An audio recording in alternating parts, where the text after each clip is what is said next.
We've journeyed through this psalm together, from the blessed person who walks in godliness to the stark contrast of the wicked who are like worthless chaff. Now, we reach the conclusion in verses 5 and 6. Therefore the wicked will not stand in the judgment, nor sinners in the congregation of the righteous. For the Lord knows the way of the righteous, but the way of the wicked will perish. These last verses in chapter 1 reveal the ultimate destination of both paths. The psalm began with a choice, two ways to walk. Now it ends with two destinations. First, notice verse 5. The wicked will not stand in the judgment. In ancient courts, the guilty couldn't remain standing. They fell before the verdict. The image here isn't about physical posture, but about spiritual position. When God's judgment comes, those who reject him will not be able to stand. The Hebrew word for stand means to rise up or endure. The wicked lack the spiritual substance to endure God's scrutiny. Remember the chaff. It can't withstand even a gentle breeze, how much less the winds of divine judgment. The second part of verse 5 adds another dimension. Nor sinners in the congregation of the righteous. This points to a separation. Throughout history, the righteous and the wicked lived side by side, often indistinguishable to human eyes. But a day will come when God will separate his people from those who reject him. Jesus used the same imagery in his parable of the wheat and tares.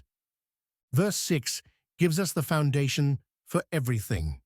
For the Lord knows the way of the righteous. The word knows here means far more than intellectual awareness. In Hebrew thought, to know someone meant intimate relationship, care, and love. God doesn't just observe the righteous from a distance. He walks with them. God guides their steps.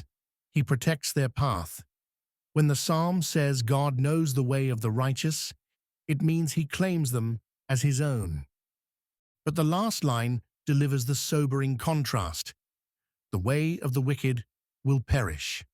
Not just the wicked themselves, but their entire way. Their values, priorities, and pursuits will all come to nothing. Psalm 1 leaves no middle ground. Two paths lead to two outcomes. The way of the righteous leads to life, fruitfulness, and God's intimate care. The way of the wicked leads to emptiness, judgment, and ultimate loss. This psalm isn't just ancient poetry. It's a mirror for our souls. It asks each of us this question: which path are you walking? Which destination awaits you? The beautiful truth is that none of us must remain chaff. None of us must stay on the path that perishes. Through Christ, God offers us spiritual transformation.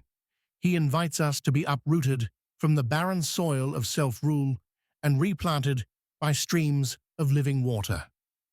The righteous in this psalm aren't perfect people. They're forgiven people. They're those who recognized their need for God and placed their trust in him. So, the question Psalm 1 leaves us with is simple. Where are you planted today, and where will you stand on the day of judgment?